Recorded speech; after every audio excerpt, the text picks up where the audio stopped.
अब आपको ये नहीं सोचना है कि एक तिथि घट गई तो नौवीं इस तारीख को पड़ गई तो अपने को, आप तो 9 दिन माता के जवारे बोने वाले, माता की जोत जगाने वाले कभी भी घटती तिथि में कार्य नहीं करते, वो बढ़त में ही करते हैं। उनको ये मतलब नहीं पड़ता कि तिथि कौन सी घट रही कौन सी बढ़ रही, उनको तो 9 दिन पूरे करना है। अब कई कई के भ्रम हो गए कि महाराज जी जैसे पहले दिन 9 चढ़ाए, दूसरे दिन 18 चढ़ाए, फिर हम क्या 36, ऐसा नहीं है। बस केवल तुम्हें प्रतिदिन 9 और बढ़ाते जाना, 9 का पहाड़ा याद कर लो बस, और कुछ नहीं करना। और उस क्रम में आप अनुष्ठान करो और भगवान शिव का स्मरण करो, माता रानी का स्मरण करो। विश्वास है मुझे मेरे शंभू पर, मेरे शंकर पर, तुमने जो मांग कर अनुष्ठान करोगे इस गुप्त नवरात्र में, मेरा देव अधिदेव महादेव के जो सोचकर आपने किया और दिल से अगर करा है, फिर वही वाली बात है कि शरीर से नहीं करना है अपने को। तुम हाथ जोड़ लो किसी के भी, तो वक्त पड़ने पर तो तुम किसी के भी हाथ जोड़ सकते हो। अगर भगवान के जोड़ रहे हो तो किसी के भी जोड़ोगे, तो समय आएगा तो और साहब हमारा ये काम कर दो साहब, हाथ जोड़ लोगे। तो हाथ जोड़ने से परमात्मा नहीं मिल सकता, केवल शीश नवा देने से, सर झुका देने से परमात्मा नहीं मिलता। हृदय से झुकना पड़ेगा, अपने मन से, अपनी चित्तवृत्ति से, अपने हृदय से। आप जब नमन करोगे, नतमस्तक हो जाओगे, इस दिल से आप भगवान को जब रिझालोगे, भगवान तुम्हारे सामने हो। किसी ने बहुत सुंदर बात कही है, कम रिश्ते बनाइए। कितने रिश्ते बनाइए? कम कम रिश्ते बनाओ पर उनको निभाइए। यहां गए तो ढेर सारी बहन बना ली, भाभी बना ली, चाची बना ली, काकी बना ली। वहां चले गए तो वहां ढेर सारे रिश्तेदार बना लिए, वहां चले गए तो वहां ढेर सारे रिश्तेदार बना लिए। और जो घर के रिश्ते हैं 5, 6, 7 वही नहीं निभा पा रहे और दुनिया भर के निभाते फिर रहे।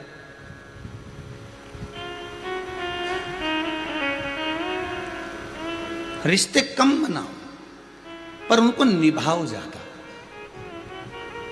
ज्यादा रिश्ते हो जाएंगे तो निभा नहीं पाओगे। उसी तरह हमें परमात्मा को रिझाना है तो एक साधे सब सधे। हमें ढेरों में नहीं जाना, हमें बहुत सारों में नहीं पहुंचना।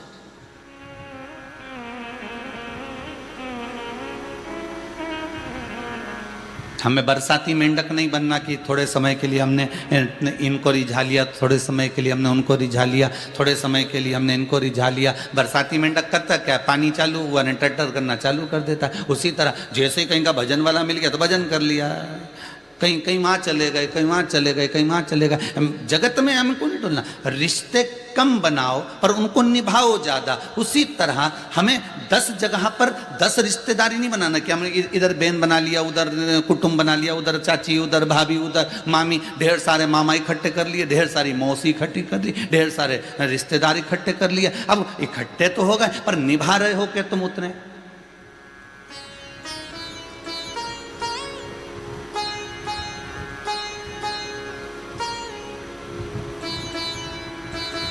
गुरु पूर्णिमा पर कई लोग आते हैं और कहते हैं हमको गुरु बहन भाई बनना है।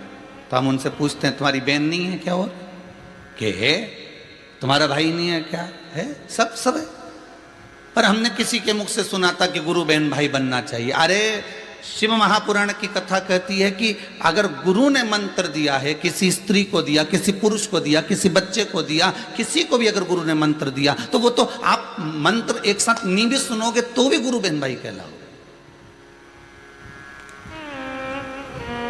तो भी मंत्र ना भी सुनोगे तो वो आपका है।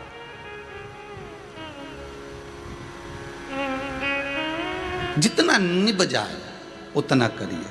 शिव महापुराण की कथा कहती है आप जितना भजन दिल से कर सकते हो, भोलेनाथ जी से जितना स्मरण आप मन से कर सकते हो उतना करिए। दिखावे से नहीं। मैंने बहुत सारा तिलक लगा लिया चंदन का। कई लोग उज्जैन जाते हैं महाकाल, तो वहां पर जाके ऐसे बन जाते हैं कि मंदिर में जाते से पंडित जी को बुला के मारा चढ़ा लपेटो जरा, और वो छापा भी लगा तो त्रिशूल वाला डमरू वाला, और वो तिलक छापा लगा के और चंदन लगा के और बढ़िया चकाचक, और जरा हाथ में बहुत सारी मोली गंठा बांध दो, तो उनने भी महाराज जी ने खूब जोरदार बांध दिया, और बच्चा कुचा था तो फेविक्विक से चिपका भी दिया। लो अब खुलेगा ही नहीं, बहुत भयंकर चिपका, खुद दम से चिपकाया।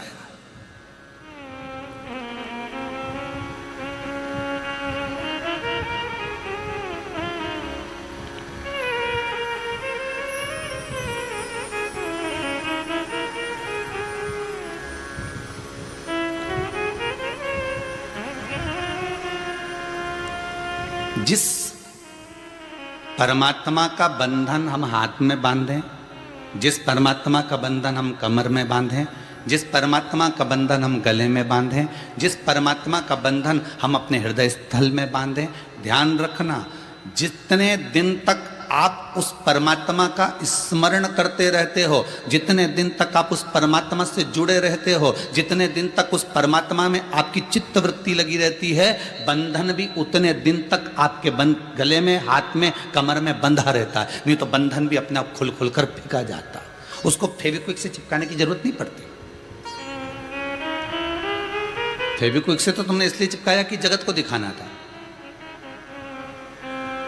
कि मैं गया था महाकाल में, गया था विश्वनाथ में, गया था ओमकारेश्वर, मैंने वहाँ पर पूजन करी, मैंने वहाँ तिलक लगाया, वहाँ चंदन लगाया, और जोरदार मैंने बहुत बढ़िया ऐसा जोरदार। बिहारी जी में जा रहे हो और बांके बिहारी जी के लिए माला ले रहे हो, तो तुम्हारे मन में ये भाव नहीं आना चाहिए कि माला तो मुझे बिहारी जी को देना है, परंतु माला दूसरी वहां से वापस लेके अपने गले में पहनना। आधे से ज्यादा लोगों की सोच ये हो गई कि बिहारी जी के लिए माला नहीं खरीदते, वो अपने लिए खरीदते हैं। ये बड़ी वाली माला कितने की, कमल की माला कितनी है, कितने की है, ये कुंदन की माला कितने की है, ये वैजंती की माला कितने की है, वो बिहारी जी के लिए नहीं ले रहे। आजकल एक नया लोगों को एक फैशन चालू हो गया कि हमें बिहारी जी को तो केवल दिखाना है, हमें बिहारी जी को तो केवल सामने ले जाकर रखना है, बाकी की माला हमको पहनना है।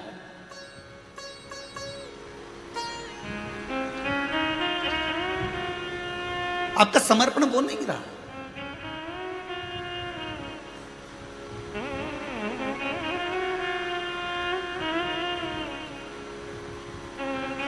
हमें बिहारी जी को माला पहनाना है, ये तुम्हारा भाव होना चाहिए। हमें माला समर्पण करना है, ये तुम्हारा भाव होना चाहिए। हमें बिहारी जी से वापस लेकर अपने गले में नहीं पहनना। और पेन भी लोगे तो ईमानदारी की बात बताना, आधा घंटा 1 घंटा डब्बा मिठाई का लेके माला पहन के तुम तान के सीना चले तो जाओगे, गाड़ी में बैठ भी जाओगे, और वो माला निकाल के बाद में गाड़ी में पटक दोगे, गाड़ी में से निकालोगे कहीं कोने में पटक दोगे, कोने से निकालोगे कहीं ले जाकर फिर पटक दोगे। तो फिर ये दुर्वासा जी का चरित्र भी तो याद रख लो। भगवान विष्णु का दर्शन करने के लिए गए और भगवान विष्णु के गले की माला लेकर आ गए बाबा, और जैसे सदगुरुदेव दुर्वासा बाबा माला लेकर आ रहे, माला इंद्र को पसंद आ गई, तो इंद्र ने वो माला ले ली। इंद्र से वो माला ऐरावत ने ले ली। ऐरावत ने वो माला घुमाकर कहीं फेंक दी। वहीं से गुरुदेव निकल कर जा रहे थे और उन्होंने वो माला जमीन पर पड़ी देख ली। शिव महापुराण के इससे पहले चरित्र को अगर आप उठाकर देखेंगे,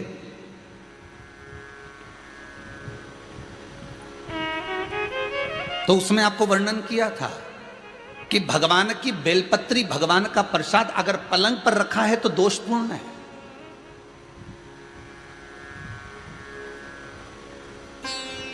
वो दोषपूर्ण है।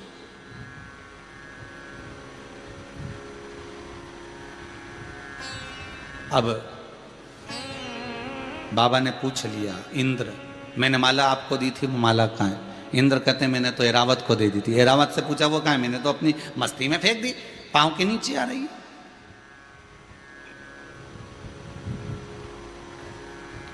मैं तुझे श्राप देता हूं इंद्र, तो तेरी सत्ता के विमुख होगा। जितना तुझे तेरी सत्ता से प्रेम है इंद्र, तुझे अपना सिंहासन प्रिय है, मैं तुझे श्राप देता हूं कि तेरा वो सिंहासन तेरा छूट जाएगा। माला का अंतर देखिए, जिस माला को आप लेकर बड़े खुश होते हो, वो माला अगर सही जगह नहीं जाती, जिस भगवान की बेलपत्री को लेकर आप खुश होते हो, वो बेलपत्री सही जगह नहीं जाती। जिस प्रसाद को लेकर आप खुश होते हो, वो प्रसाद अगर सही जगह नहीं जाता तो उसका फल क्या भोगना पड़ता है वो देखिएगा।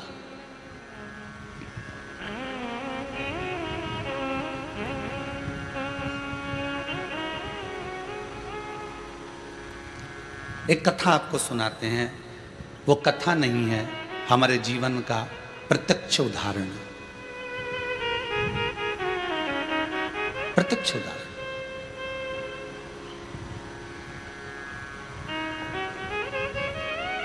भवानी मंडी में भंवरलाल जी शर्मा रहते हैं, शायद वो कथा सुन रहे होंगे। वो कथा सुन रहे होंगे, ये मुझे विश्वास है। उनका नियम था, हर महीने वो गोवर्धन नाथ जी की परिक्रमा करने जाते थे, और हमारा भी नियम था, हम गोवर्धन नाथ जी की परिक्रमा हर महीने करने जाते थे। कई बार ऐसा योग बन जाता था कि वो परिक्रमा पे हमारी कोई पहचान नहीं है, हमारी कोई जान नहीं है। ये भंवरलाल जी का नाम हमको तो बाद में मालूम पड़ा कि ये भवानी मंडी के रहने वाले, वो भी पूछा उनसे, वो भी रो रहे थे तब पूछा गया। ये हकीकत की कथा, ये कोई कथा किसी पुस्तक से नहीं है, ये प्रमाणिकता। और उनका नियम था, गोवर्धन नाथ जी की परिक्रमा करते, लगाते, भगवान को शाम के समय पर वो बाबा को राजभोग धराते, गिरिराज दादा। खूब भगवान की सत्ता थी, खूब वैभव था, खूब पैसा था। जितनी बार आते वो आधा पीपा का, एक पीपा का, आधी बोरी का, एक बोरी का, वहाँ बोरी से राजभोग होता है गिरिराज जी में, तो वो भोग लगा देते, ठोर, मोहन थाल, लड्डू सब करते। अब धीरे धीरे बहुत उनका वैभव, बहुत पैसा था भंवरलाल जी के यहाँ, काम भी अच्छा था उनका, शायद पत्थर वत्थर का कोई काम था तो अच्छा। 6 महीना 8 महीना लगातार परिक्रमा उन्हें हर महीने करी। हम भी जाते रहे परिक्रमा, हमने भी घनी करी। तो धीरे धीरे व्यापार उनका थोड़ा कम हुआ। जो उनका पत्थर का काम था वो धीरे धीरे एक जगह का कहीं बंद हो गया, दूसरी जगह का भी बंद हो गया, तीसरी जगह का भी बंद हो गया। बड़े दुखी हो गए।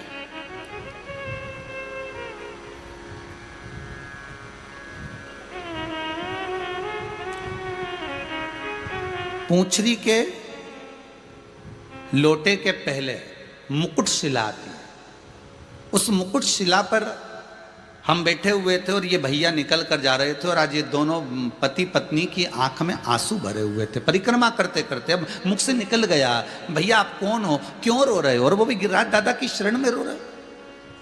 जब व्यक्ति भगवान की शरण में रहता है, भोलेनाथ की शरण में रहता है, ठाकुर की शरण में रहता है, मेरे कृष्ण की शरण में रहता है, मेरे गोवर्धन नाथ जी की शरण में रहता है, मेरे राम की शरण में रहता है, तो उसकी आंख में तो आंसू आना ही नहीं चाहिए। फिर आप क्यों रो रहे? अरे महाराज, धोती तो पहने ही थे हम। तो कहा, अरे महाराज, बहुत पहले की बात है, लगभग हो गए होंगे 8-10 साल, आज याद आई है तो बता दें। अरे महाराज, बड़े दुखी हैं, क्या हो गया? हर महीने आते हैं, बाबा बहुत सुनता था, खूब वैभव था, परंतु अब कुछ बचा नहीं है। अब तो भगवान को हम भोग भी नहीं लगा पा रहा, वो स्थिति। फिर भी हम लगाते तो हैं, थोड़ा बहुत जो बन जाता। हमने कहा कुछ नहीं, गिरिराज बाबा से विनती करो, ऐसी दशा क्यों लाकर छोड़ दी? दुख दिया है आपने तो सुख भी तो आप दोगे। आप विनती करो बाबा से कि ऐसा समय क्यों लाए हो, ये समय आखिर किस लिए आया? महाराज, विनती तो हम हर बार आते हैं, हर बार करके जाते हैं। पहले परिवार समेत आते थे, अब तो दोनों आ रहे हैं। ठीक है, हाँ, हमने देखा है आपको 2-3 बार, आप 2-4 बार परिक्रमा में दिखे हैं, दूध चढ़ाते, भोग लगाते, पर ये दशा क्यों?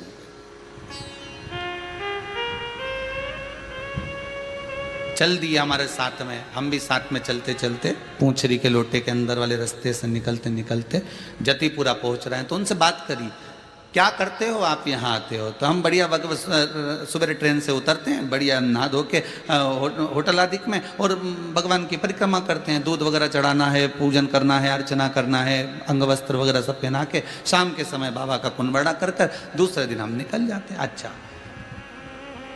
बस अब इसमें क्या गलती हो रही है ये पता नहीं है। वो गलती कौन सी है?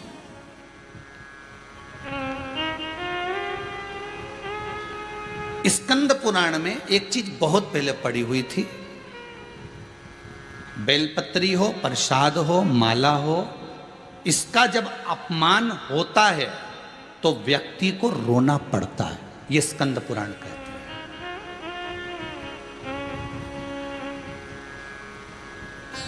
और इसलिए आपको बीच में एक बार कहा था, सबसे ज्यादा नरक में कौन पड़ता है?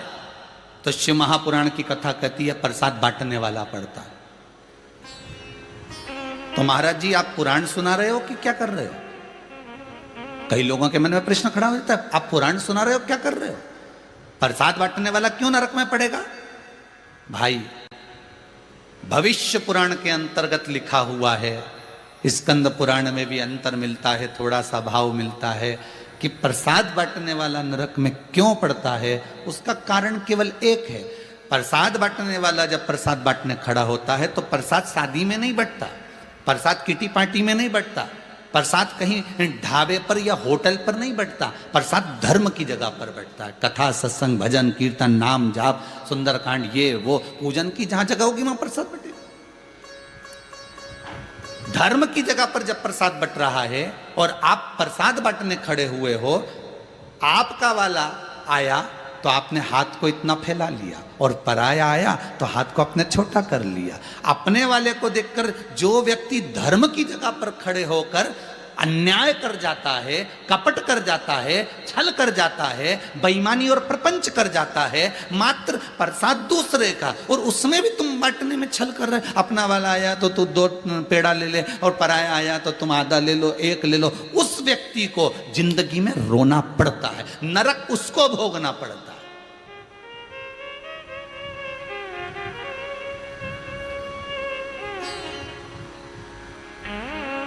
गुरुजन, ब्राह्मण जन, बड़े बड़े संत, महात्मा, सन्यासी कभी प्रसाद नहीं बांटेंगे। आप प्रसाद का पात्र लाएंगे, वो हाथ लगाएंगे, आप ही बांटो, आप ही जाओ। हम काय को जानना रखो स्वर। संत, साधु, सन्यासी, तपस्वी, साधक, उपासक कभी प्रसाद नहीं बांटते। वो तो पात्र लाओगे, हाथ को लगाएंगे और कह देंगे आप लोग बांट लीजिए, आप बांटो आपस में, हम नहीं बांटेंगे।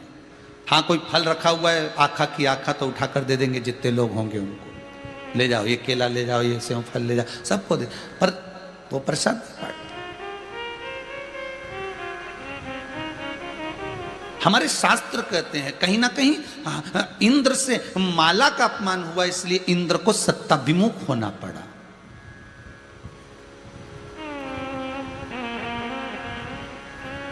कहीं बेलपत्री का अपमान हो गया तो धन और वैभव से विमुख होना पड़ा। कहीं तुलसी का अपमान, कहीं चरणामृत का अपमान, कहीं कोई प्रसाद हमें मिला, हमने उसका अपमान। तो हमने बाती बात में उनसे कहा कि हमने कहीं पढ़ा है कि प्रसाद का अपमान यदि होता है या भगवान की जो चढ़ी हुई वस्तु है उसको आपको दिया गया और आपने उसका सम्मान नहीं करा तो आपको थोड़ा तो भोगना पड़ेगा। जब इंद्र अपनी सत्ता छोड़ सकता है, इंद्र की सत्ता पर दूसरा बैठ सकता है, मात्र एक माला के अपमान पर,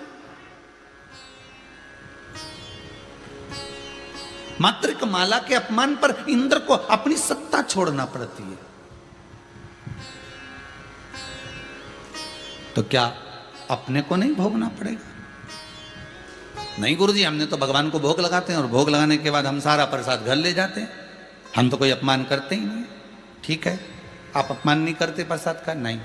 घर ले जाके क्या करते हो? हम तो सारे रिश्तेदार को बांट देते हैं। अच्छा, और प्रसाद कितने दिन तक चलता है तुम्हारे घर पर? वो तो डब्बे में रखा रहता है फ्रिज के अंदर। अच्छा, फिर कितने दिन तक रखा? कभी कभी तो 2-3 महीने तक हो जाता। फिर 2 महीने पुराना प्रसाद तुम्हारी बहुएं खाती हैं क्या? तुम्हारा बेटा खाता है क्या? तुम खाते हो क्या? तुम्हारी पत्नी खाती है क्या? नहीं। बाद में क्या होता है उस प्रसाद का? उसको फिर कोई नहीं खाता तो हम, हमारे यहाँ बर्तन मांजने वाली आती है ना, वो झाड़ू वाली आती है, हम उसको दे देते। अच्छा, आज की बर्तन वाली, आज की झाड़ू वाली इतनी होशियार है कि ये सड़ा हुआ कोई, वो तो ये समझ, उसको प्रसाद का भान नहीं है, उसको प्रसाद का ज्ञान नहीं है। वो नहीं जानती कि ये प्रसाद ठोर है, कि ये गिरिराज जी का प्रसाद है, कि ये तिरुपति का प्रसाद है, कि ये भोलेनाथ जी का प्रसाद है, कि ये सत्यनारायण भगवान का प्रसाद है, कि ये कुबेर भंडारी का प्रसाद। उसको नहीं मालूम, उसको तो मतलब है केवल मिठाई से। उसने तो देखा कि इसमें घी की गंध आने लगी, उसने तो देख लिया इसमें घी की गंध आ रही है, तो उसने तो उठाया और ले जाते कहीं पटक गई। उसने तो माला तो इंद्र को दी थी, इंद्र ने एरावत को दी, एरावत ने नीचे पटकी। दुर्वासा बाबा को अगर श्राप देना था तो उस एरावत हाथी को देना था, फिर इंद्र क्यों लगा? क्योंकि प्रसाद वो लेकर आया था। श्राप उस इंद्र को क्यों लगा? क्योंकि वो लेकर आया था, वो मांग कर लाया था। इसमें एरावत हाथी का दोष नहीं है, इसमें ये कामवाली का दोष नहीं है, इसमें नौकरानी का दोष, सेविका का दोष नहीं है। दोष आपका है। या तो आपको जितना खाना था उतना लेकर जाना था और उतना भोग करना था, आपने कहीं फ्रिज में रख दिया होगा, आखिरी में वो सड़ता रहा, तड़ता रहा। प्रसाद का मतलब आप लोग जानते होंगे, प्रसाद का मतलब होता है प्रभु का साक्षात दर्शन। प्रसाद, प्रभु जिसमें सदा विराजमान है।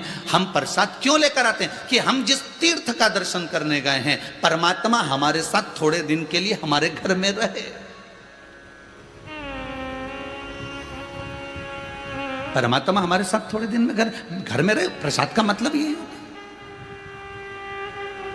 कभी कभी आप भी अपना स्मरण करना कि आपको दुख क्यों आ रहा है, आपका व्यापार क्यों नहीं चल रहा, आपका काम धंधा क्यों ठप पड़ा हुआ है। दुनिया की दुकान चल रही है, कोने में पड़ी हुई छोटी सी छोटी दुकान चल रही, तुम्हारी दुकान क्यों नहीं चल रही? और पहले तो खूब चलती थी, पहले तो तुम सत्ताधिपति थे, पहले तो तुम्हारी प्रॉपर्टी थी, पहले तो तुम्हारी दौलत थी, पहले तो तुम जहां काम करते थे ढेरों काम कर लेते थे, तुम्हारे पास में इतना धन इतना वैभव था कि चारों तरफ से पैसा आ रहा था। आज कौन सा ऐसा काम हो गया, आज क्या कारण हो गया जो हमको धन से भी हम परेशान हो गए और तन से भी हम परेशान हो गए, रोग भी हमको घेरते जा रहा है और धन भी जाते जा रहा है। घर में 4 सदस्य हैं, चारों दुखी हैं। कोई बड़ी बीमारी हमारे यहाँ घेरती चली जा रही है। उसका कारण प्रसाद तुम्हारे यहाँ आया होगा, उस प्रसाद का अपमान जरूर हुआ होगा। उसको निकालना, सोचना, एकांत में बैठना और विचार करना। हमने भंवर लाल जी का नाम नहीं जानते थे, हमने उनसे कहा जरूर आपके यहाँ कोई ना कोई कुछ ना कुछ अपमान हुआ है। हमने पढ़ा है कहीं कि प्रसाद का अपमान परमात्मा सहन नहीं कर पाता।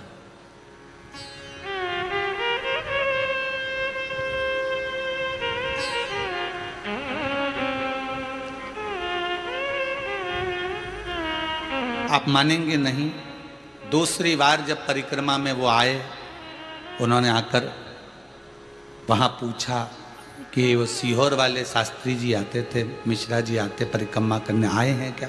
हम उस समय नहीं गए। वहाँ के ब्राह्मणों ने बताया, पंडाओं ने, कि पूछ रहा थे कोई भंवर लाल जी आए थे। एक बार नहीं मिले, 2-3 महीना फिर एक बार मिलना हो गया दिवाली के समय पर। तो उन्होंने कहा, गुरुदेव गलती मेरी पत्नी से और मुझसे, हमसे हुई है। वो प्रसाद हम रख देते थे फ्रिज में और वो प्रसाद बाद में इधर उधर फेंक दिया जाता था।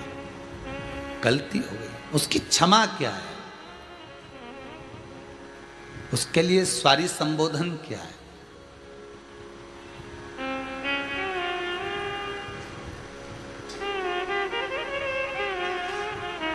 उसके लिए हम क्या कर सकते हैं? क्षमा एक ही है, आगे से गलती ना हो। गलती को अगर संवारना है तो आगे गलती ना हो उसका स्मरण करें। उन्हें काम भोग नहीं लगाएं क्या? बिल्कुल लगाओ, खूब लगाओ। प्रसाद नहीं ले जाएं, खूब ले जाओ भर के।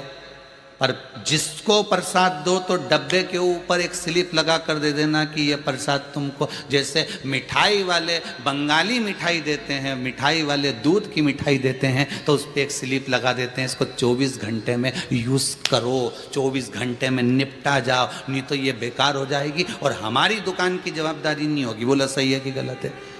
बड़ी बड़ी दुकानों पर अगर आप मावे की मिठाई ला रहे हो, आप अगर बड़ी बड़ी दुकानों से दूध की मिठाई ला रहे हो, बंगाली कोई पीस ला रहे हो, बंगाली कोई मिठाई लेकर आ रहे हो, कोई अच्छी चीज लेकर आ रहे हो, तो उस पर डब्बे पर लिख दिया जाता है 24 घंटे में प्रयोग कर लेना, 24 घंटे के बाद हमारी गारंटी नहीं है। उसी तरह प्रसाद को देते समय तुम क्यों नहीं कहते कि ये तुम्हें अभी इतना समय तक खाना है? हम तो इस व्यासपीठ से बार बार तुमको कह देते हैं कि बेलपत्री अगर खाना है तो रात्रि होने से पहले खा लेना।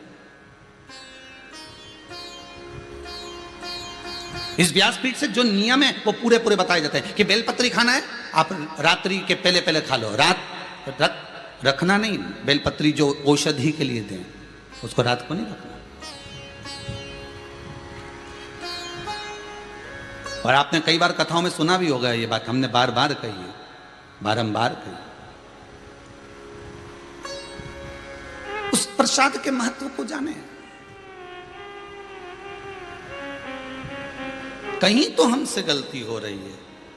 आप आए नहीं, सुबह हो गई, मेरी पूजा की थाली धरी की धरी रह गई। क्यों नहीं आ रहे?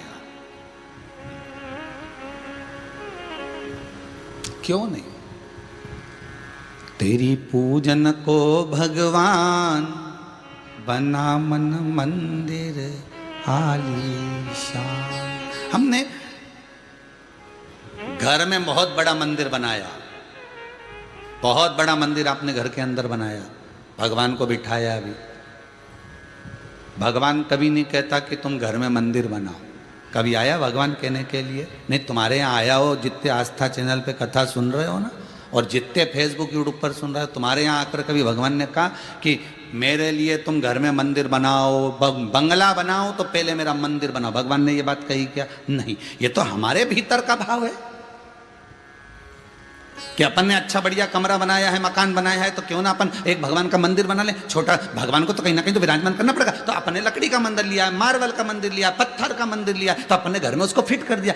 वृंदावन का तो वहां से मूर्ति लिया। ये आपके भीतर का भाव है। पर शिव महापुराण की कथा कहती है भगवान कभी नहीं कहता कि तू मेरा मंदिर घर के अंदर बना। भगवान तो कहते हैं अपने मन को मेरा मंदिर बना ले, मुझे घर में नहीं रहना। भगवान कहते मुझे तेरे दिल में रहना। आप दिल में ही तो नहीं रख पा रहे।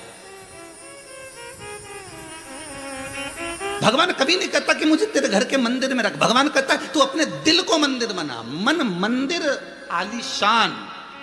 इस मन को मंदिर जब बना लेगा, इस मन को तू बड़ा बना लेगा, इस मन को तो तू जब बड़ा उच्च बना लेगा, अपने विचारों से, अपनी सोच से, अपनी वृत्ति से, अपने अहंकार के त्याग से, तो भगवान कहते हैं तेरे मन में, तेरे दिल में मैं आकर बैठ गया। तो फिर मंदिर बनाने की जरूरत पड़ेगी क्या?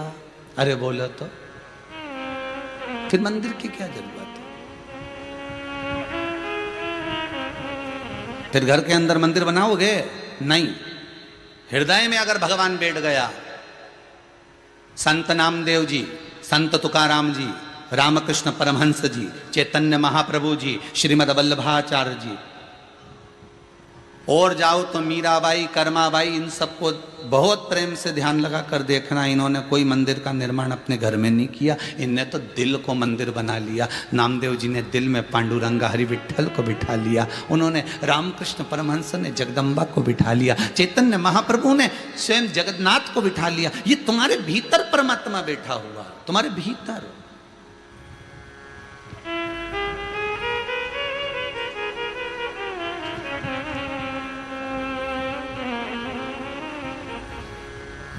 शिव हो, राम हो, कृष्ण हो, भवानी हो, तुम जिसकी पूजन कर रहे हो उसकी सेवा करो, मना नहीं है। पर यह जरूर विचार रखना कि हमसे कोई गलती तो नहीं हो रही।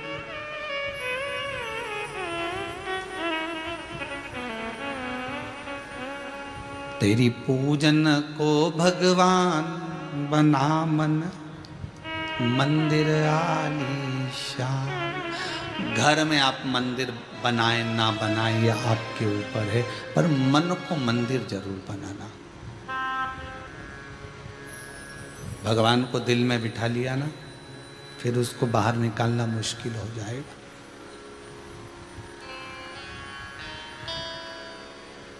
रिश्ते कम बनाओ, उनको अच्छे से निभाओ। सही है कि गलत है? ढेर रिश्ते बना लिए और निभे ना तो उसका कोई मतलब नहीं। साहब हमने इनको बहन बनाया है, साहब हमने इनको मामा जी बनाया है, हमने इनको भाई बनाया, हमने इनको ये बनाया। सब रिश्ते नाते कुटुंब कबीले सब धरे की धरे रह जाएंगे। अकेला आया अकेला जाएगा। जो कथा सुनी पुण्य कमाया, दान करा, सत्कर्म करा, भजन करा, कीर्तन करा, बस जिसको दिल में बिठाया उस शंकर को, वो शंकर तेरे संग आगे आगे जाएगा।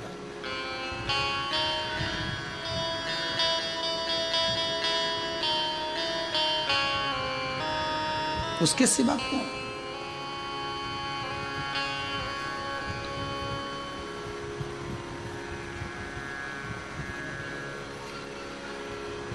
कभी कोई काम आप कर रहे हो, बहुत सारे उपाय यहां से बताए जाते हैं, आप करते हो। कई लोग ऐसे भी हैं कि करते हैं, उसका फल भी मिलता है। किसी ने पत्र भेजा है, ओम प्रकाश जी तिवारी हैं देवास से,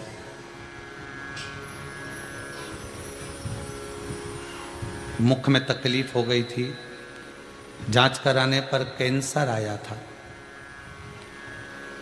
उसका ऑपरेशन भी करवाया, पर कुबेर भंडारी की कृपा ऐसी रही कि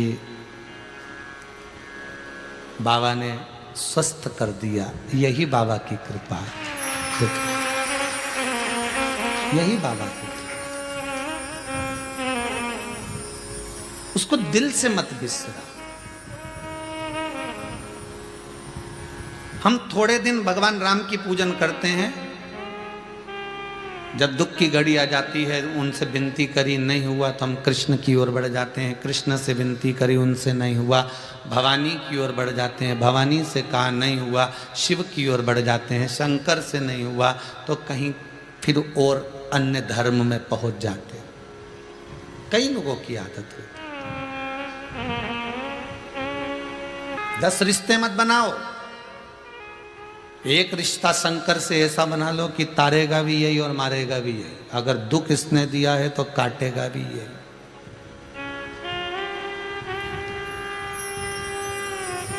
कोई पूछ रहा था गुरुजी दुख कैसे कटता है, तो हमने कहा भगवान का भजन करो, इससे बढ़कर और क्या सुख है। 3 चरणारविंद और एक जगह जाकर अपनी गलती को बोल देने पर दुख कट जाता है। पहला माता, पिता और गुरु। जो जो करा है ना तुमने, वो एक बार इन माता के पास में जाकर कह दो, पिता के पास जाकर कह दो और गुरु के पास जाकर कह दो, बहुत जल्दी कटेगा। एक स्थान बताया है भविष्य पुराण में कि वहां जाकर शीश नवाते रहो। कहां? तो के परमात्मा के दर पर, शिव के द्वार।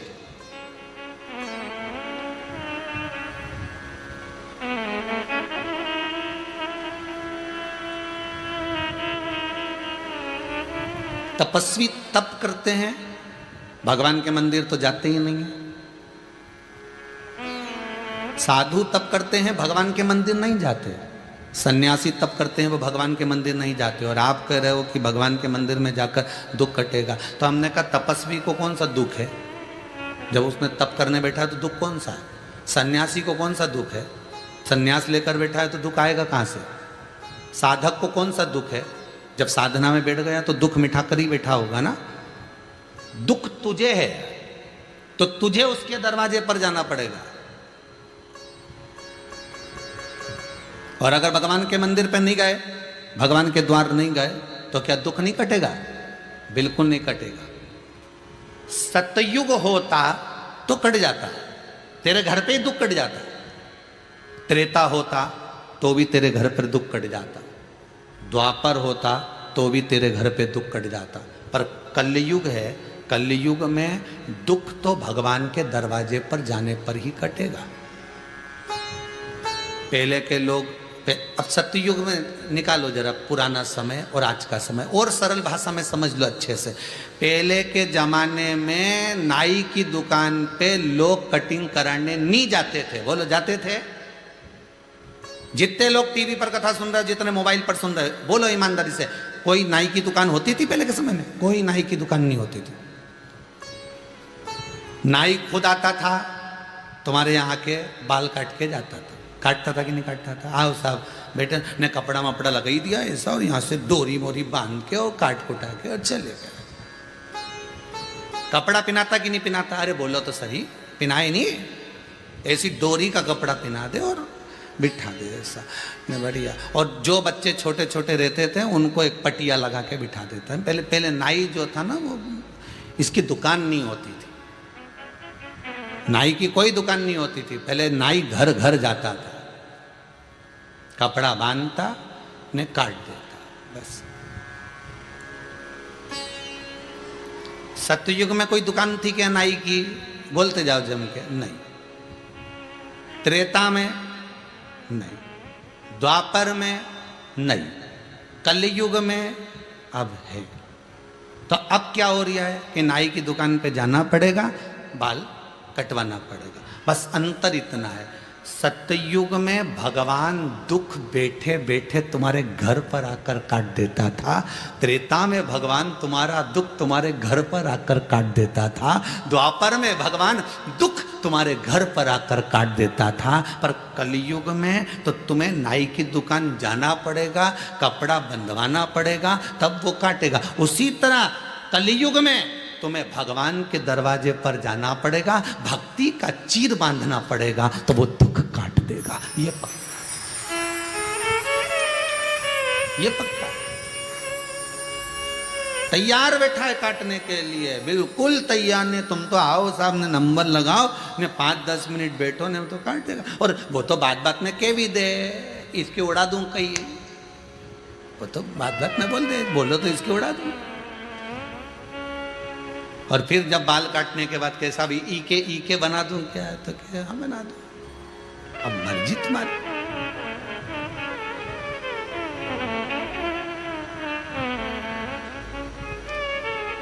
सतयुग में लोग भजन करते थे, तब साधना करते थे, स्मरण करते थे, इसलिए भगवान गरुण चढ़कर आता था और दुख काटकर चले जाता था। त्रेता में लोग आते, भजन करते, कीर्तन करते, भगवान उनका दुख काट देता। द्वापर में भगवान का स्मरण करते, भगवान दुख काट देता। वो भीष्म पितामह तो बाणों की सैया पे पड़े थे, ये द्वापर की कथा है। बाणों की सैया पर भीष्म पितामह खड़े और भगवान उनका दुख काटने उनके पास चले गए, ये द्वापर है। शबरी जंगल में पड़ी है, शबरी अम्बा जंगल में रह रही है, वन में रह रही है, और भगवान उसका दुख काटने के लिए वन में चले गए। बोलो देखो जरा, है दुकान देखिए जरा कितनी जोरदार, लेके पहुंच गए वहां दुख काटने के लिए, वहां दुख काटने गए। कितना दुख। तो सतयुग में, त्रेता में, द्वापर में ये दुख परमात्मा तुम्हारे दरवाजे पर आकर काटता था। पर केवल कलयुग, और उस कलयुग में एक है भगवान का द्वार, प्रभु तेरा द्वार न छूटे रे, छूट जाए संसार, प्रभु तेरा द्वार न छूटे रे। संगी छूटे साथी छूटे, सब कोई छूटे रे, छूट जाए परिवार, प्रभु तेरा द्वार न छूटे रे। तू ना छूटे।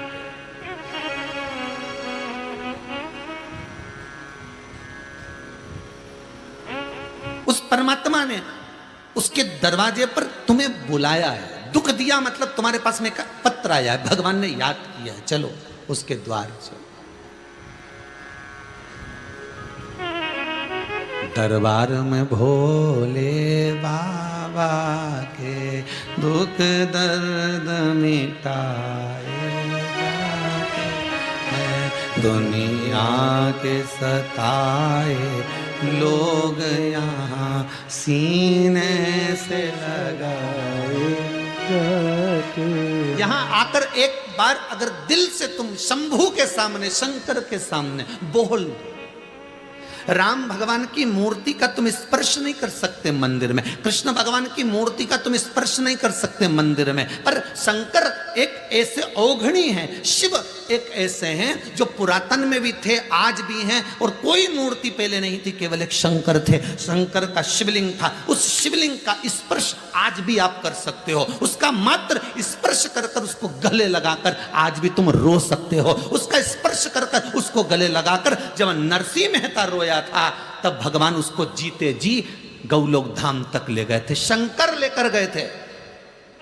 और गौलोक धाम में जब भगवान कृष्ण, नानी भाई के मायरे में आपने सुना होगा, जब भगवान कृष्ण नाच रहे थे गौलोक धाम में, बंसी का नाद कर रहे थे गौलोक धाम में, और भगवान की दृष्टि जब नरसिंह मेहता पर गई तो भगवान नरसिंह मेहता के पास जाकर पूछते हैं कि तू तो 7 शरीर, लोग मरने के बाद गौलोक धाम वैकुंठ धाम आते हैं, तू जिंदा की जिंदा कैसे आ गया, ये तो बता दे। तो नरसिंह मेहता ने कहा लाने वाला पीछे खड़ा है। जो भगवान कृष्ण ने कहा लाया कौन है, जो देखा तब समझ में आया कि शंकर भगवान लेकर आए। तो शंकर जी से पूछा तुम इसको जिंदा जी लेकर कैसे आ गए, यहाँ बैकुंठ में या गौलोक धाम में लोग मरने के बाद आते हैं, तुम इसको जिंदा उठा लाए, सोचना तो चाहिए। शंकर भगवान बोले मेरी मर्जी, मुझे मेरे मंदिर में आके बेचारा रो रिया था, आंख में से आंसू बह रहा, लोग लोटा भर के पानी चढ़ाए, ये तो आंख का आंसू चढ़ा रिया था, इसलिए मुझसे दिया नहीं गया, मैंने इसको नंदी पे बिठाया और लेके आ गया। तो ये मरा तो है ही नहीं, अगर मर जाता तो लेकर आना था, ये तुम तो जिंदा उठा ला। भारत की भूमि पर एक ही संत थे नरसिंह मेहता जो जीते जी ऊपर गए थे और वापिस भी आ गए थे, जीते जी। तो तुम्हें ये मर जाता तो लेकर आना था, तुम जिंदा क्यों लेकर आ गए। शंकर भगवान बोले मरे हुए को तो यमराज लाता, मैं तो जीते को लाता हूं। मरे हुए को तो यमराज जेले में, तो जिंदा को जेले। जो दुनिया की घड़ी बदल दे, काल बदल दे, वही तो महाकाल। अब मरे हुए को तो कोई भी उठा के ले जाए, जिंदा आदमी की तारीफ कोई करे क्या। अरे बोला तो सरी, कितनी भी जोरदार सास, कितनी भी जोरदार बहू, पर जिंदा जी कोई नहीं तारीफ करे, कहीं नहीं कहे कि हमारी सास इतनी बढ़िया। वो तो जब मायके में जाए नहीं तब, वो तो मायके गई और उन्हें कर्म फोड़ा। हमारी सास को तो केवल एक ही बहू दिखे, बड़ी वाली इसके सिवा दिखे, छोटी वाली बस वही दिखे, ननंद ही ननंद दिखे, बस बेटियों से इतना प्रेम जिसका वर्णन नहीं, छोरों से इतना प्रेम जिसका, हमारे छोरे को तो हाथ तक बस ये गई और ये चालू हो गई है। ये जिंदा जी नहीं तारीफ करेगी, पर जैसे डुकरिया निपट गई, मर गई, और तुम उसके बैठने जाओ, वही जो निंदा वाली है नहीं, उससे मिलना, उसका नाम धर देना, वो निंदा वाली जी जी, और उसके पास जाके बैठ जाना, अम्मा बहुत अच्छी थी, बहुत ध्यान रखती थी, इतना ध्यान रखती थी, मेरे को बाजार जाती थी जब जब चूड़ी दिला के लाती थी, अब याद आ रही चूड़ी, और तब चला रही थी छुरी, अब चूड़ी याद आ रही।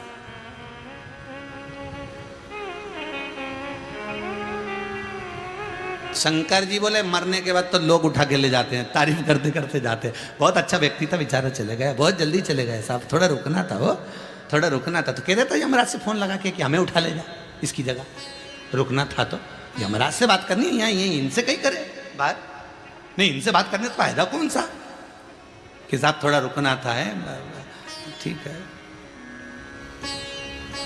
और मरने वाला मर गया और मिलने भी आ रहे हो तो विचार कर रहे 12वां कब करोगे।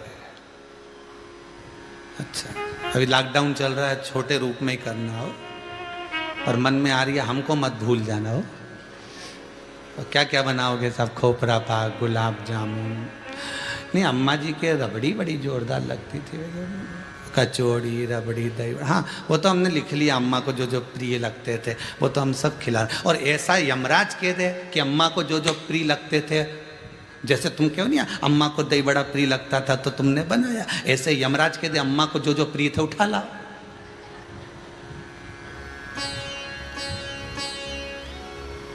तुमने अम्मा की पसंद का भोजन बनाया और यमराज अम्मा की पसंद का उठा के ले जाए तो फिर क्या हो। फिर वो वही वाली बात, एक पति की पत्नी की नौकरी लग गई दिल्ली में, उसका नाम था अनीता, ठीक है, और दिल्ली में उसकी जॉब लग गई। एक और पति था, उसकी पत्नी का नाम भी अनीता था। अब ये सर्विस करने दिल्ली गई, ट्रेन में छोड़ा, और इधर जो पति था अनीता का, अनीता मर गई तो इसका अंतिम संस्कार करके आ रहा था। और अंतिम संस्कार कर कर आ रहा था। आते आते इसके पास में मैसेज आ गया मोबाइल पे, मैं आराम से पहुंच गई हूँ, 1 हफ्ते में तुम्हें भी बुला लूंगी। ये जो अंतिम संस्कार करके आ रहा था चक्कर खा के नीचे गिर गया। रिश्तेदारों ने पानी का छींटा दिया कि पत्नी का गम बैठ गया होगा। क्या हुआ? गम मम नहीं बैठा, उसने मैसेज किया है मैं आराम से पहुंच गई हूँ, 1 हफ्ते में तुम्हें बुला लूंगी।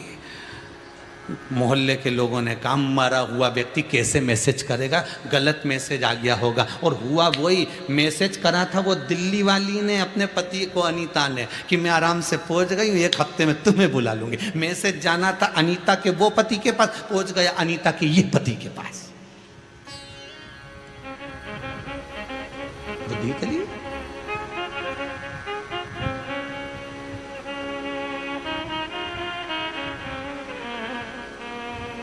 तुम जिंदा जी लेकर आ गई, ये कोई अच्छी बात है? शंकर भगवान से भगवान कृष्ण बोले लोग मरने के बाद आते हैं बैकुंठ गौलोक धाम, तुम जिंदा जी क्यों लेके आ गए? शंकर जी बोले ये मरने के बाद तो दुनिया के लोग ले जाएं, यहाँ तो जीते जी की बात है। अगर मरने के बाद लोग तारीफ करें तो कोई मतलब की नहीं, जिंदा जी लोग तारीफ करें कि क्या बहू, क्या सास, क्या छोरा, क्या माता पिता, धन्य है, क्या गजब की बात साहब, कितना अच्छा लगा साहब, क्या मस्त आनंद। जब जीते जी लोग कहें तो मतलब का, नहीं तो मरने के बाद कौन सुन रहा है कि मरने के बाद कौन ने तारीफ करी? यह तो जीते जी की बात है।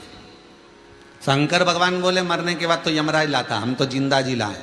भगवान कृष्ण ने पूछा इसका करना क्या है, लेके जाओगे कि यहीं छोड़ के जाओगे? शंकर भगवान बोले उसके घर में उसकी पत्नी है, 2 बच्चे हैं छोटे छोटे, और तुम कह रहे हो यहाँ छोड़ के जा, तो उनके बच्चों को और पत्नी को कौन पालेगा? फालतू के लफड़े करना मत ही। शंकर जी के मंदिर में रोया था और उनके पत्नी बच्चे सब मेरे मंदिर में बैठे हैं, इसलिए अपने को इसको मारना वारना नहीं है, इसको तो आशीर्वाद दो, मैं वापस लेके जा रही हूँ। तो भगवान कृष्ण बोले हम काय को आशीर्वाद दे, तुम लेके आए तो तुम आशीर्वाद दो, तो कि फिर तो वैकुंठ में ही रख लो, हम तो जा रहे हैं।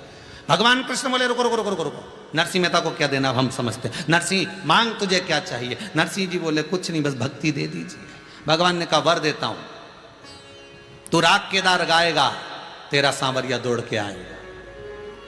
तू राग केदार गाएगा और तेरा सांवरिया दौड़ेगा, और तूने गाया और वो आया। तो बस अब नरसिंह जी को लेकर भगवान जब शंकर जी के मंदिर में पहुंच गए, भगवान ने ले जाके छोड़ दिया, भगवान ओझल हो गए, नरसिंह जी की भाग्य खुल गए, शंकर ने कृपा कर दी। शिव कुछ नहीं देता, शंकर दिलवा देता। कहां से दिलवाएगा, कैसे दिलवाएगा, ये उसके ऊपर है।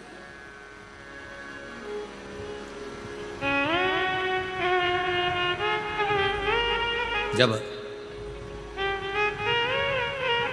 शिव दिलवा दे,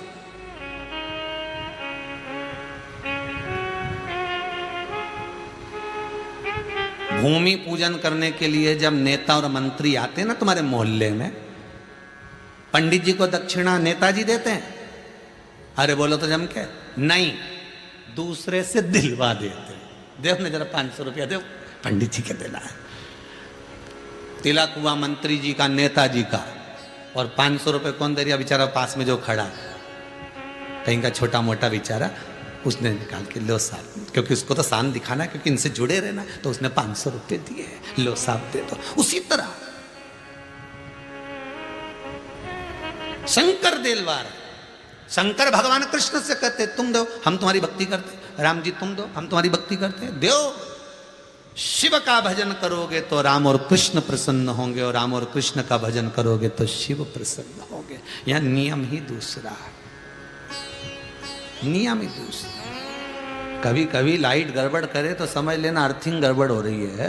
लाइट तो है, सबके यहाँ जल रही है, हमारे यहाँ भी करंट तो ही दिया है नहीं, इन्हें वो पेचकस क्या लगा है, वो स्टार्टर वगैरह का लगा है, वो लगा के देख लिया, पर करंट तो आ रहा है, पर हाथ हो रही है, पर पंखा तो चल ही नहीं रहा, वो अर्थिंग गड़बड़ हो रही है। अर्थिंग नहीं है, वो 3 तार में 2 तार सही है, नहीं 1 तार गड़बड़ हो रही है तो नहीं चले। बस ये 3 ही तार है, ब्रह्मा विष्णु और महेश, इसमें से एक भी गड़बड़ हो गया नहीं तो लाइट नहीं चले। इसलिए इन तीनों को साधना पड़ेगा। इसलिए जब भगवान शिव का अभिषेक होता है तो कलश को, उस जल की झारी को ऊपर रखते और उस पर 3 टेकी रहती है, ब्रह्मा विष्णु महेश, उस पर कलश में से एक एक बूंद नीचे गिरे। तो ये दर्शाता है कि ये तीनों का एक सूत्र है शंकर, ये तीनों एक हैं, ब्रह्मा विष्णु महेश। दुनिया के लोगों ने भेद कर दिया, हम राम वाले, हम कृष्ण वाले, हम इसके, हम उसके, ये तुमने भेद करा। पर सबसे पहले अगर सृष्टि खंड बना, पूरा शास्त्र उठा कर देख लो, कोई मूर्ति नहीं थी, कोई नहीं था। सबसे पहले था तो केवल शंकर अकेला था, क्योंकि तीनों का स्वरूप एक ही है, वो शिवलिंग में समाया हुआ, तीनों एक।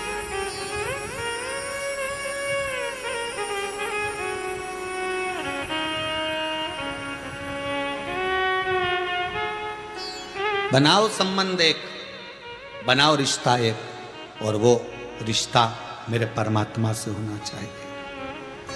फिर वही बात, कम रिश्ते बनाओ, ढेर सारे नहीं, यहाँ भी बहन बना ली, वहाँ भी बहन बना ली, वहाँ भाई बना लिया, वहाँ रिश्तेदारी इतना सारा बना लिया, कहीं निभाओ, निभाओ एक बहुत, यही अच्छा निभा ले तो ही हो जाए, और यही नहीं निभाए तो कहीं का मतलब का बताओ।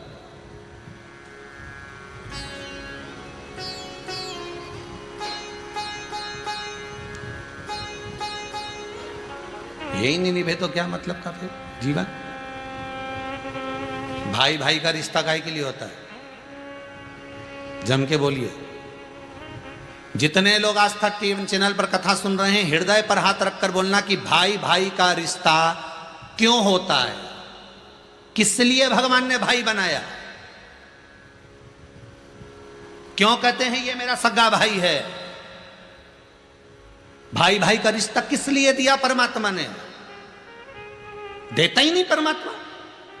भाई भाई का रिश्ता किस लिए दिया जाता है। शिव महापुराण की कथा कहती है, माता पार्वती ने गणेश को समझाया, भाई भाई का रिश्ता विपत्ति को बांटने के लिए होता है, संपत्ति को नहीं। किसको बांटने के लिए होता है, विपत्ति को। दुख आए भाई आकर खड़ा हो जाए, कितनी भी लड़ाई हो, झगड़ा हो, भले अदालत में केस चल रहा हो, एक दूसरे को तलवार की नोक पर रख रहे हो, भले युद्ध के मैदान में लड़ रहे हो, पर अगर भाई पर दुख आए तो भाई सामने आकर खड़ा हो जाए।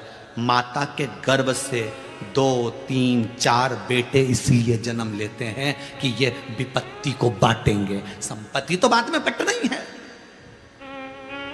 संपत्ति तो आज नहीं तो कल बटेगी, किसी को कम किसी को ज्यादा मिलेगी, और जिसको मिल गई कम उसने गम खाकर रख भी ली ना, तो मिलना बहुत कुछ है, कुछ अच्छा ही भगवान देगा।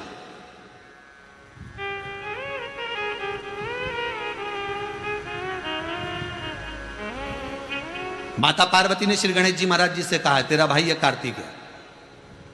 गणेश जी ने पूछा, ये मेरा भाई? हाँ। किस लिए? कि विपत्ति को हरने के लिए, संपत्ति को हरने के लिए नहीं, विपदा को जो काट ले वो भाई है। पर आज के जमाने में लोग संपदा को काटने, भाई ये हमारा है, वो उसका है, वो उसका। और क्यों मन मोटाव करो रे, क्यों करो, किस लिए? अभी अभी ये कोरोना महामारी में तुमने देखा होगा, अच्छे अच्छे सूरमा चले गए, वो संपत्ति यहीं रह गई। और अगला तीसरा राउंड आने वाला है, भगवान भी गेम खेल रहा है, भगवान भी गेम खेलने में लगा है। प्रथम राउंड में जितने निकल गए, दूसरे राउंड में जितने निकल गए, ये तो हमें लगे नहीं जैसे वो पुलिस की भर्ती नहीं होती, पर प्रथम राउंड में इतने पास तो क्या निकाल दो इनको, दूसरे राउंड में इतने तो क्या निकाल दो, तीसरे में तो अभी तो कजन कितने राउंड बचे होंगे। और ये अगर कोरोना महामारी के राउंड खत्म हो गए, ये गेम खत्म हो गया, तो मोबाइल में तो ढेर सारा गेम खोलो रे, उसके पास में गेम की कमी है। एक बार गेम खेला नहीं तो केदारनाथ जी में निपटाया सब, दूसरी बार गेम खेला नहीं तो गुजरात में निपटा ही दिया, तीसरी बार गेम खेला नहीं तो इधर पूरा जितना समुद्र के तट पे थे सबको निपटा बैठा। उसके पास तो गेम की कमी नहीं, कभी नहीं किसी भी तरह का।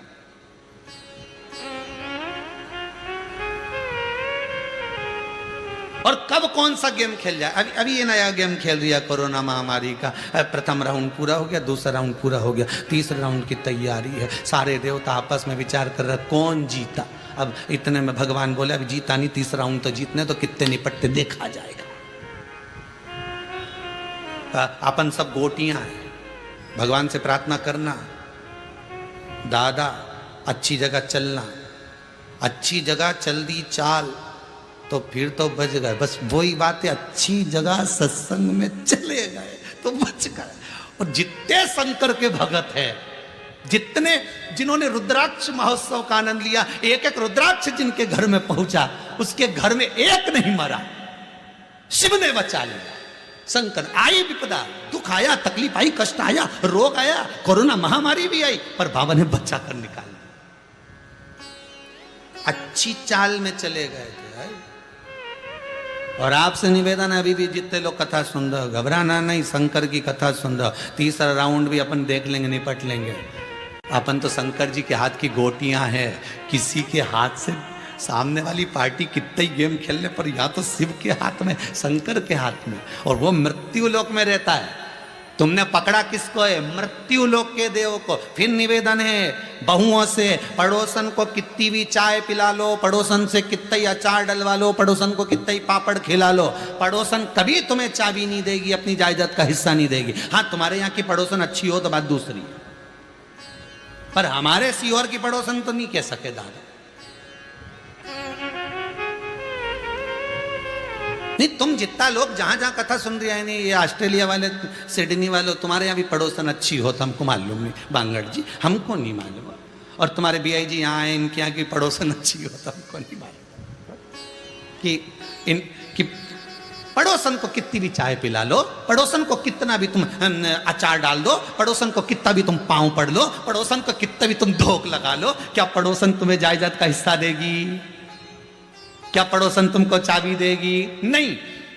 पर सास के भले पांव मत पड़ो, सास को भले तुम चाय मत दो, सास को भले तुम रोटी मत खिलाओ, सास को भले तुम नमन मत करो, तुम भले कहीं पर भी जाकर रो, इसके बाद भी सास मरेगी तो जायदाद का हिस्सा तुझे ही देगी, क्योंकि वो उसको प्रीता उसके पुत्र से है, किसको देने?